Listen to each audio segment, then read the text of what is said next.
আসসালামু আলাইকুম। আমি অধ্যাপক ডাক্তার নাসিরউদ্দিন, অধ্যাপক ওরাল অ্যান্ড ম্যাক্সিলোফেসিয়াল সার্জারি বিভাগ, সাপ্পুরো ডেন্টাল কলেজ হাসপাতাল। আমি আজ কথা বলবো একজন রোগীর সাথে যার অপারেশন করেছিলাম 3 বছর আগে, এবং উনি আজকে ফলো আপে এসেছেন। ওনার কাছ থেকে আমি ওনার অবস্থা সম্পর্কে একটু জানবো। আপনি কি সমস্যা নিয়ে এসেছিলেন ওই সময়? ক্যান্সারের সমস্যা বলছি। মুখে ক্যান্সার ছিল? যে কোন দিকে একটু দেখাবেন?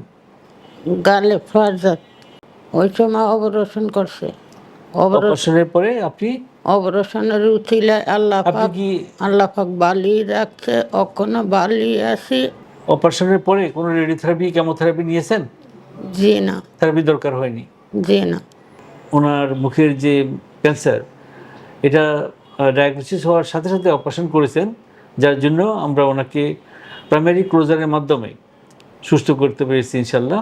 এখন উনি অনেক ভালো আছেন। ওনার মেয়ের কাছ থেকে আমরা একটু জানবো, আপনারা কি সমস্যা নিয়ে এসেছিলেন তো ওই সময়? আমাদের দেশের বাড়ি ভোলা থেকে আমরা খোঁজ শুনতে শুনতে ডাক্তার নাসিরউদ্দিন স্যারের কাছে আসছিলাম। আসার পরে স্যার দেখে বলছে যে অপারেশন করা লাগবে, তাতে ক্যান্সার হয়েছে। তারপরে স্যারে অপারেশন করছে 3 বছর আগে। এখন আল্লাহ তাআলার রহমতে স্যারের উসিলায়ও আমার আম্মু অনেকটা সুস্থ আছে, শান্তি আছে। এখন কয়েকদিন পর পর আমি আর এসে স্যারের লগে সাক্ষাৎ করি এবং চেক আপ করে যাই। স্যার বলছে অনেকটা ভালো আছে, অনেক সুস্থ আছে। আল্লাহ যেন স্যারকেও ভালো রাখে, আমাদেরকেও শান্তি রাখে এবং সুস্থ রাখে। এখন উনি যেটা করবে 6 মাস পর পর আমাকে একবার করে দেখাবে, জি স্যার। যাতে করে আমরা বুঝতে পারি যে ওনার কোনো সমস্যা নেই। জি স্যার। চেক আপ করার যে সুবিধাটা হয়, ওনার যেমন আজকে ওনাকে আমি এক্সারসাইজটা আবার দেখিয়ে দিয়েছি, জি স্যার। কিভাবে এক্সারসাইজ করে মুখে হাতে চাপ দিয়ে করতে হবে। কামড় দেবে। একটু দেখাই দেন তো আপনি কিভাবে কামড় দেন। একটু হা করেন, হা করেন, কামড় দেন। যেহেতু ওনার ক্যান্সার হয়েছিল একদিকে, বাম দিকে কিছু অংশ ফেলে দিয়েছে হাড়ের নিচে, চোয়ালের। এর ফলে যেটা হয়েছে, চোয়ালটা সম্পূর্ণ এদিকে কিছুটা চলে আসে। যদি একটু প্রেশার দিয়ে রাখি, আপনি চাপ দিয়ে দেখান একটু কিভাবে হা করেন, কামড় দেন।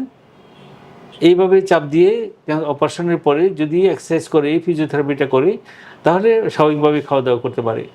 যারা এই এক্সারসাইজটা করবে না, তাদের জন্য যে সমস্যাটা, অপোজিট সাইডের যে জয়েন্ট, ওই জয়েন্টে ব্যথা হতে পারে।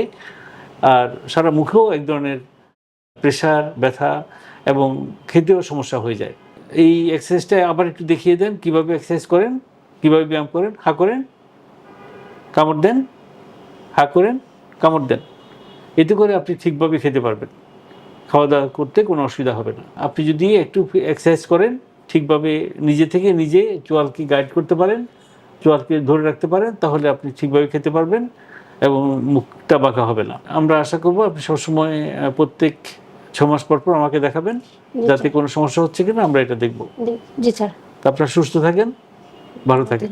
আল্লাহ হাফেজ।